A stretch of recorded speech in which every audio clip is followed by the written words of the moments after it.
We're all about Broadway's hottest tickets each and every week here on The Broadway Show. I'm Tamsen Fadal. Tony winner Idina Menzel heading back to Broadway for the first time in over a decade in the new musical Redwood. It's a brand new title with a brand new score. We got to know the stars before Redwood begins previews later this month. The show is a wild journey that takes one character from her home in New York and begins with her in a moment of crisis and follows her on an exhilarating journey into the world of the Redwoods, where she encounters other characters and a whole universe beyond her imagination. Well, I heard about a woman named Julia Butterfly Hill who lived in a tree for over 730 days to protest the logging companies. And I was fascinated with that experience of a woman being able to do something like that, to endure that. And would I be able to do something like that? Would I have that kind of advocacy and that fortitude in my life? And so that was my first sort of foray into the story. The more I researched the Redwoods, I fell in love with the metaphor they are for life and how we need to be resilient, and how they're survivors, and how their root system sustains one another, and how they thrive in fire. And all of that has just been so inspiring to me. The fact that it is 100% original, the fact that this music is so visceral to the senses, to all the senses. And I think one of the most unique things about this show, which takes into account the design aspect, is that at one point it can be the most intimate and small piece of theater, watching someone experience something so small, and then on the opposite end, not but 2 minutes later, the most vast and epic thing you have ever seen in your life. I think what's really cool about this show is that her character has so many different sides to her. So I've gotten to write, kind of big belty higher stuff, but also cool stuff for her like lower register that's really emotional and heartwarming. So she's always open to do whatever and to try whatever. So it's been really fun. This particular character teaches me to really challenge myself about facing adversity, about what it means to be alone as opposed to lonely, what it means to forgive myself, both as a parent or as a daughter, friend. It teaches me, and hopefully resonates with our audiences, about being resilient and embracing life, and understanding that if we really take in the nature around us, we will see that nature is a survivor, and it's always budding and always blossoming and always rejuvenating. And if we could sort of look at ourselves through that lens, the better off that we'll be. It's a Wonderful World. Tony winner James Monroe Iglehart is back on Broadway playing Louis Armstrong in A Wonderful World at Studio 54.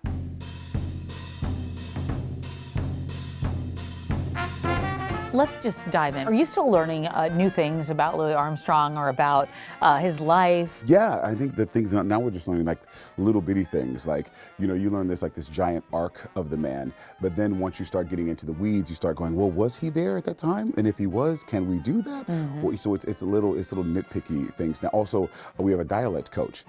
So now it's like not just getting the voice, but actually getting the way he said things. Like, we say heard and he say hood. I talked to my girl, and I was hurting it this first time, and it's first and heard. You're like, holy crap, and I got to change the way my lips talk, just so I can, really, the voice is one thing, but to actually talk like the man is something else. So listening to tons of interviews, or listening to the way he sings, or what words he extends in songs and what words he doesn't when he's speaking, it's very interesting. This is told from the point of his 4 wives. To a certain extent. Okay. Certain things have changed. Okay. When we were out of town, it was definitely narrated by the wives, and we've kind of shifted more to the wives are with him definitely, and they're a very strong presence. But Louis kind of telling his story, and the reason why he is because we found out that he's one of the only jazz legends that wrote his own autobiography. And he had this specific need to tell his story, and so we were like, "Eesh." Well, we want to, honor that, but we also wanted to give the wives a very strong voice, because without them, Lewis would not be who he is. So the wives have a very strong voice in each chapter, and we're kind of going through his, his version of the story. As he told the stories, they morphed over time. So we're kind of doing that moment of how he wanted to tell a story, and the wives are kind of like, no, that's not what happened. But I love that. I love that you're bringing their stories to light, and then people are going to know those names. They have to. They have to know those names. They have to, but it's, in his case, it is so true that behind every great man is a great woman, and in his case, there were 4. Welcome to Cabaret at the Kit Kat Club. There's no other way to describe this experience other than totally immersive. You're actually in the Kit Kat Club. Here's Beth Stevens with another edition of Building Broadway. Thanks, Tamsen.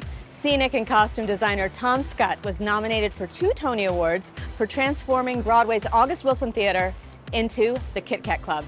Let's go inside the immersive world of Cabaret.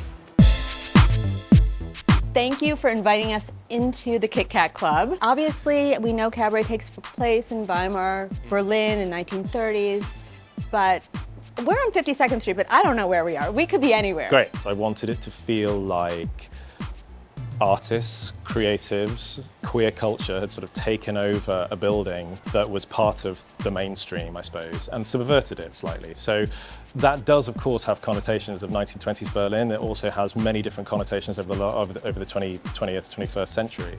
And there are touch points that I've sort of lent into slightly from all sorts of different eras, and just to create something that feels dreamlike, I suppose.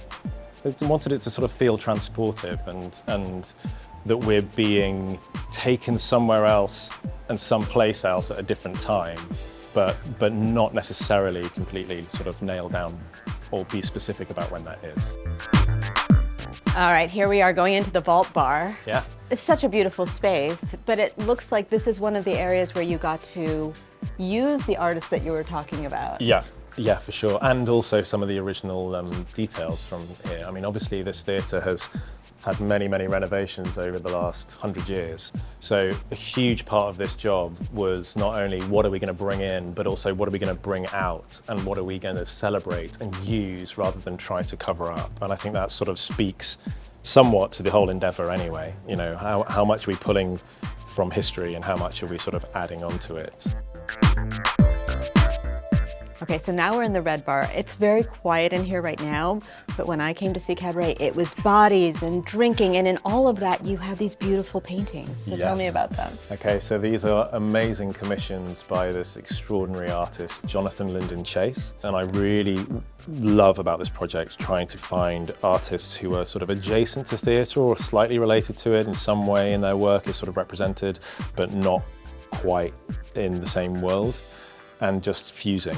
I think so much of this project is about doing that. It's like interfacing theatre with fashion, with architecture, with hospitality, and with fine artists. We've made it.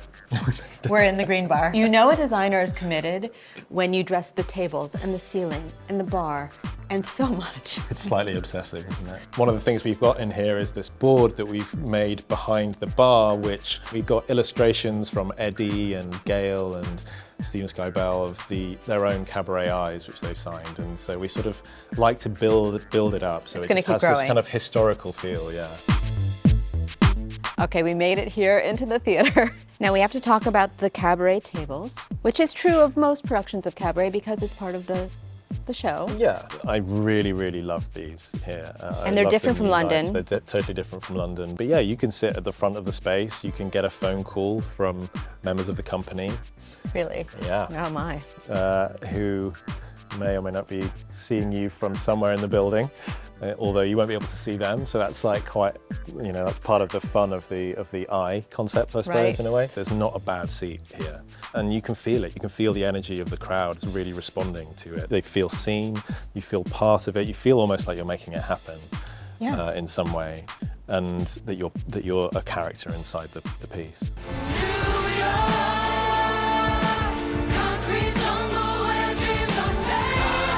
Let's hear it for New York. The hit songs of Alicia Keys are now on Broadway, just a few blocks from where the singer-songwriter grew up. It's Hell's Kitchen. It's time to take a walk with the Broadway star, so let's send it out to Charlie Cooper. Kecia, Yes. it is an honor to be walking you to work. Oh, thank you. And I'm just so grateful that you made the time because you're literally in between shows right now. In between shows, yes. And I know that you play such a maternal role or maternal part in this as Allie's piano teacher. Yeah. But then also off stage as well. Yeah. Talk to me a little bit about that special role that you play. We have a lot of young folks in this show, and the vast majority of our cast is making their Broadway debut. Yeah. And so I have been kind of a mother figure almost my whole life. And the kids just started calling me mama. I love that. You know, they are all calling me mama.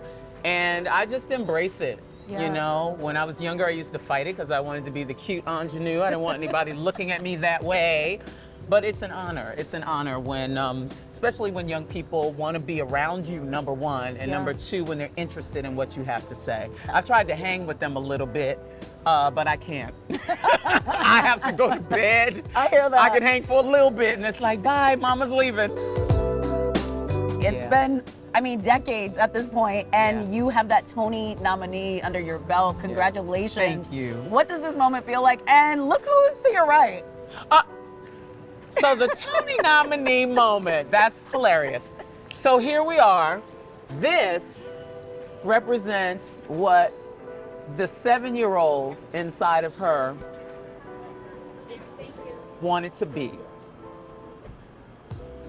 At 7 years old, I started to dream about being on Broadway, about being on television, and what that would look like. And then as I went to Broadway shows through school as a kid, I was a public school student from New York City. Yeah. And you see these faces on the side and it's like, wow, look what those people are doing. So this is the first show. I've done 10 Broadway shows and this is the first one where my face is on the building. And it blows me away. The first day I walked by here and it was up, I started weeping. Yeah.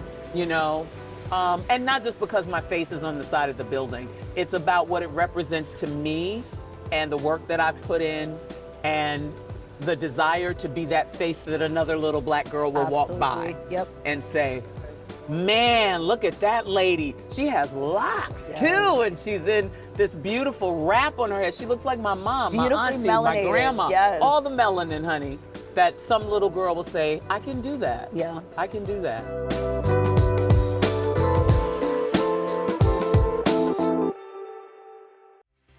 Welcome back to the Broadway Show. I'm Tamsen Fadal. Let's get back to it.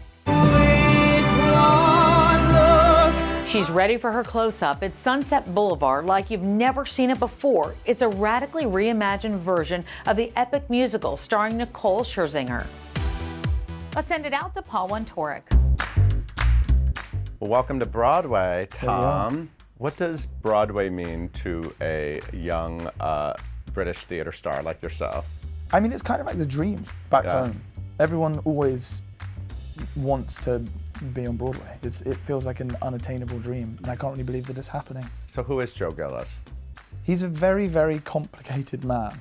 He's so disillusioned with everything, but then finds this beautiful woman and just falls in love, and he just is stuck between a rock and a hard place. And which beautiful woman are you speaking of? both of them. Right. And yeah, he just finds himself in an incredibly sticky situation where one woman's promising him one thing, but he kind of wants another thing, and it's how he deals with all of the trials and tribulations. What I love about this production is, and don't take this wrong, but there's sort of a dead-in-the-face quality to the ensemble and to you and to Joe. Joe sort of is just sort of like he's drained. Yeah. And it's really compelling. Yeah. Was that sort of something? Definitely a discussion that we had. It's really fun to play as well. Yeah. And it also makes the switch up between when we're on camera to when we're not on camera way easier. Everything's just always in the eyes, always. And it's just about that stillness and the sort of, like you say, the sort of glazed over. Was there a chemistry test with Nicole? Did you No, meet we had her nothing. prior to? I met her on the first day of rehearsals. Wow. And you said, when's your birthday? And we were like 29th of June. You both have the same birthday. We have the same birthday. And she is like a sister to me now, which is great.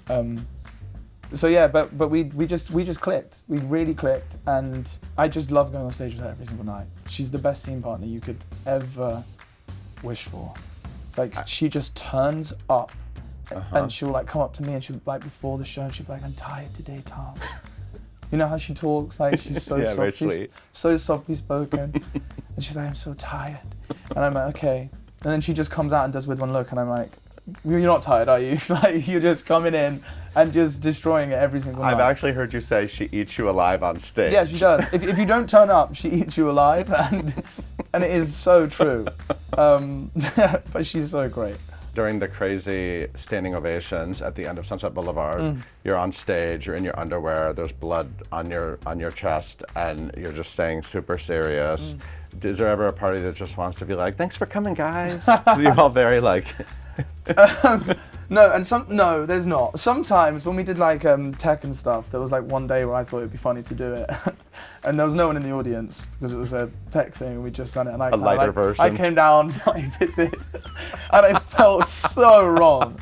It felt so wrong. I'm not going to do that again. Yeah, no, the serious bows. We've got to keep them serious.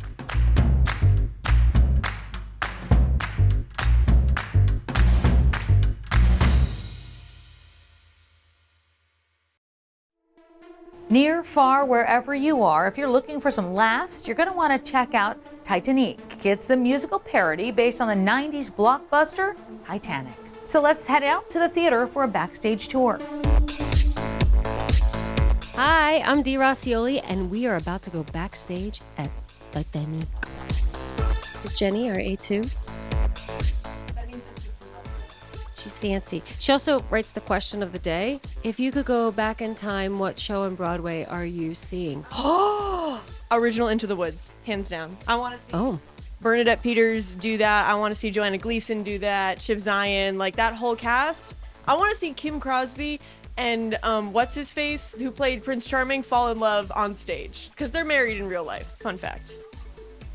Wow, Jenny just dropping knowledge back here. So this is the real backstage. The real backstage. Don't worry, you won't get lost because it's just one walkway. These are some fun props backstage. Don't worry, this isn't real beer. It's, well, it's probably epoxy, to be honest. That's Patty. It's Patti LuPone. What I want to know, because I don't actually know, is this Patti LuPone's actual height? Is this her height in heels? Is this like, is this realistic? I want to say, if this is her in heels, wow, she's a tiny lady. I forgot to show my favorite prop in the show, and that is the Heart of the Ocean necklace. I like to wear it from time to time. It just makes me feel like fancy. Don't forget Victor Garber hat. Also, one of my other favorite props is the little tiny chapeau, which I also like to wear from time to time. So I wear my chapeau and my Heart of the Ocean necklace, and we're off. Welcome to On Stage at the Darrell Roth Theater. This is the ship of dreams. Let's go see my dressing room. Yay! So before we go into the dressing room, this is our headshot wall. It's old, your first or your worst headshot, and this is our company. Except I'm not here yet. I didn't put mine up because I'm not going to embarrass myself like that. Okay, this is where the magic happens. This is Ray. She's our background vocalist, and Molly cover. But this is the women's dressing room. This is everybody's station out here. And then they gave me a little alcove, I guess we call it. And this is where I get ready. And I have a little ode to Cher in here, and a little ode to Elfie, and Celine Dion rubber ducky. I mean, this part of the room over here is basically trash, but this is where my costume is. And don't get too close to that dress because she is ripe. When I put her on, I go, ooh. Okay, so it was so nice hanging out with you, but I have a show to do, so I gotta turn into her.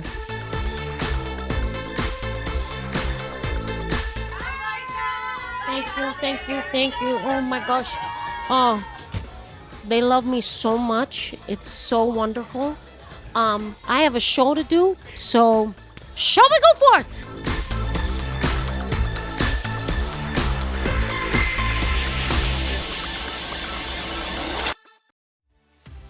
And that's going to do it for us. But for tickets, or if you want to check out extended cuts of all these interviews, head over to Broadway.com.